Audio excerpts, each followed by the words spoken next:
Ang pagtatrabaho no sa government natin na ganitong proyekto. Ayan, hindi natin alam kung ito ba ay kasama rin sa binawasan sa budget no ng ating Pangulong BBM at ni Romualdez. No, sana po ay hindi mauwi na lang sa kwento yung mga release ng train no dahil 3 taon na lang yata mawawala na sa pwesto yung BBM natin. So parang wala pang nangyayari, pati po flood control na sinasabi niya diyan sa may Paniki, Tarlac. Ayun po, at nangangamba na rin yung mga kababayan natin diyan kasi nga po bumaba at bumigay yung sinasabing flood control diyan, lalo diyan sa may kahabaan ng Paniki, Tarlac. Merong area diyan guys na talagang pati yung mga kababayan natin ay nangangamba na kasi nga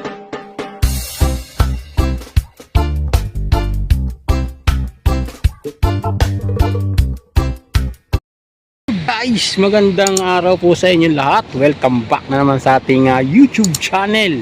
Yung please subscribe and share naman po sa ating mga ina-upload. Maraming salamat po sa inyo lahat.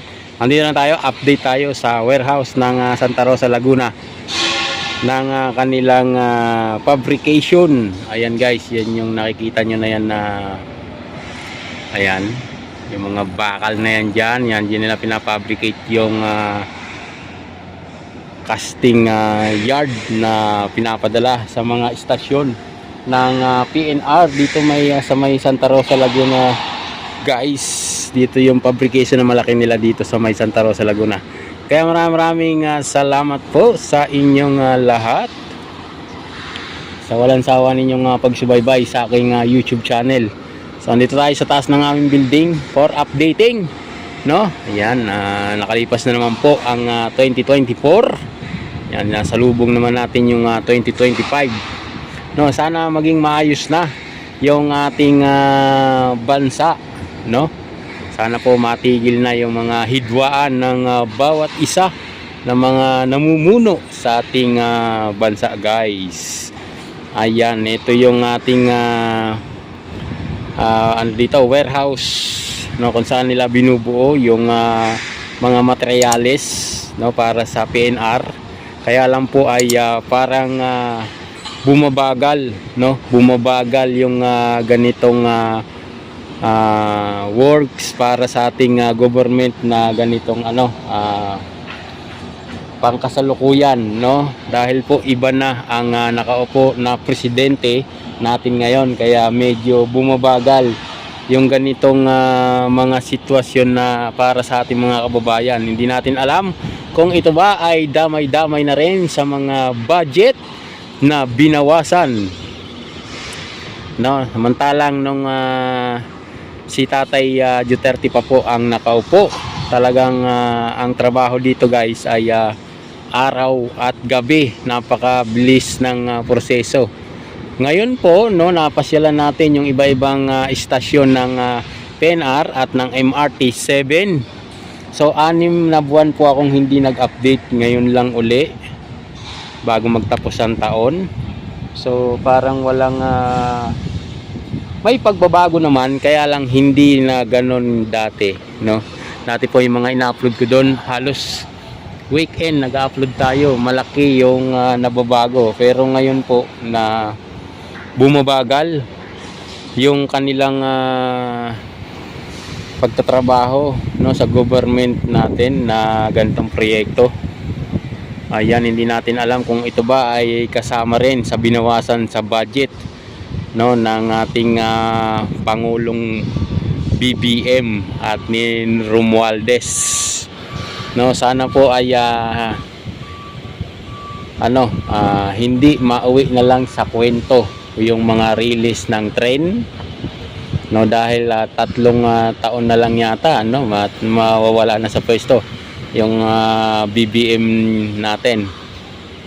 So parang wala pang nangyayari, pati po flood control na sinasabi niya diyan sa may Paniki, Tarlac. Ayun po, at nangangamba na rin yung mga kababayan natin diyan kasi nga po bumaba at bumigay yung sinasabing flood control dyan, lalo dyan sa may kahabaan ng Paniki Tarlac. Merong area dyan guys na talagang pati yung mga kababayan natin ay nangangamba na kasi nga tumagilid yung bumaba yung lupa, no, na sinabing tinatamaan ng flood control natin na ginawa nila na sinasabi. So bibisitahin natin din yan guys, no, kasi meron ko napanood yung mga ganyan bagay kasi guys, napapanood ko lang din sa mga vlog yung may mga YouTube channel din na nag-update sa ganitong proyekto. Hindi ko napapanood yan sa mga balita, no, hindi nila pinapalabas yung mga ganun sitwasyon na sinasabi, no. Ang pinapalabas nila yung pamimigay ng ayuda ni Bongbong Marcos kasi nga, at yan ni Romualdez kasi nga malapit na naman yung eleksyon, pabango kunwari. Yan po yung nangyayari sa atin ngayon, no. Kanya-kanya sila ng propaganda, no, nagsisiraan yung nating sinasabing naninira, pero sa tono ng kanilang paggalaw at pagsasalita ay talagang ganun na po. Tapos tinanggal pa si Inday Sara ngayon, no, tinanggal na naman doon sa isang posisyon yung mga gabinete ni Inday Sara. Ayan, at meron pang umuugong na kwento na si Inday Sara at Tatay Duterte lang po yung in-invite ni Presidente Trump, no. Malaking sampal po ito kay BBM, no. At malamang sa malamang pag ito po ay totoo, ay talagang dagok sa kanya to. Kasi bakit? Dapat siya yung andoon, no. Hindi ang inimbitahan ay si Tatay Duterte na hindi na naman presidente, pero siya yung inimbitahan ni ni President Trump. O, di ba? Yan po ay malaking sampal sa kanya. Kung iyan naman po ay totoo, pero sa malamang mga 85% parang totoo kasi ito pong balita na to ay nadidinig na namin nung pang December pa, no, na in-invite nga siya sa inauguration ni Trump, dahil yan dalawang yan talagang sanggang dikit yan, parehas sila ng ugali niyan ni Tatay Tigong, no, si Trump, no. Ngayon panibago siya na naman yung presidente ng Amerika, kaya siguro nagustuhan din siya ng tao dahil nga doon sa kanyang pamumuno na maayos. So ganun din tayo, no, gusto natin ibalik si Tatay Duterte, no. Sana nga po ay dagdagan pa yung kanyang kalakasan para mamuno sa ating bansa, hindi man yung kanyang anak, no, na talaga namang may malasakit talaga sa bansa. Talagang nakikitaan natin na may puso, no, na may pagmamahal sa ating bansa yung ating Vice President Sara Duterte. At kung sino-sino man yung bumabatikos sa kanya, meron din mga vlogger na bumabatikos sa kanya. Diyos ko naman, talagang mapapailing ka na lang na talagang ang kala mo'y sinong napakadudunong, parang may alam na alam talaga sa batas, na kung magsalita kay Inday Sara ay talagang walang pakundangan, no. Ito pang mga tao na to ay talagang nababayaran. Hindi po nila yung mga content nila ay hindi pang makatao, no. Ang kanila lang ay for sure bayad to, mga to, hindi to magsasalita ng ganito kung hindi binabayaran to, di ba? Kaya doon sa mga vlogger ni BBM, no, dahan-dahan po kayo sa pagsasalita. Baka po dumating yung araw, ibalik sa inyo yan yung mga sinasabi nyo. Baka mag-iyakan kayo bandang huli, no? Sana po ay respeto. Wala namang mga respeto sa sarili itong mga vlogger ni BBM na to guys. Lalo na si Alicia, Comments, yung babae. Naku po, Diyos ko, lalo na yung isang bading. Talagang dapat to hinihilot yung dila ng asin para matuto. So yun guys, maraming salamat sa inyo at andito naman tayo, update. Ayan, ito po yung lawak ng ano dito ng Hyundai. Ng project ng PNR na mula Calamba po hanggang Alabang, yung kanilang area. Dito po pinapabricate yung mga concrete precast o casting yard na ginagawa. Ayan guys, ang dami hanggang doon yan sa dulo. Ayan, mayroon silang mga deliver dyan. Ayan, zoom lang natin konti. Ayan, hanggang doon na po yan, kadikit na ng SM.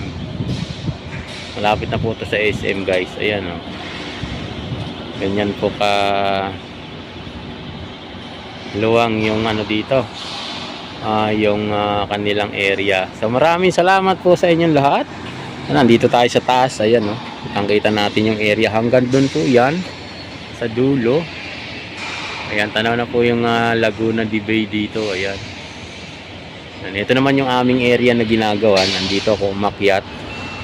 Makita ko dito sa taas. Yan, hanggang doon. Yun, expressway na po yan. Yun doon sa banda doon. Ayan, kita nyo yung mga sasakyan dyan na doon, expressway na po. Coca-Cola lang po yung katabi nito. So ayan, maraming salamat po sa inyong lahat. At ako'y muling nagpapaalam at iiwan na isang maraming salamat po sa inyong lahat, no? Nandito tayo, mainit kaya nakaganto ako. Mainit, nag-ikot-ikot muna tayo sa aming area at umakyat na rin dito para i-update natin yung ating mga kababayan. Maraming salamat po sa inyong lahat. Hanggang dito na lang. Ayan, bye-bye.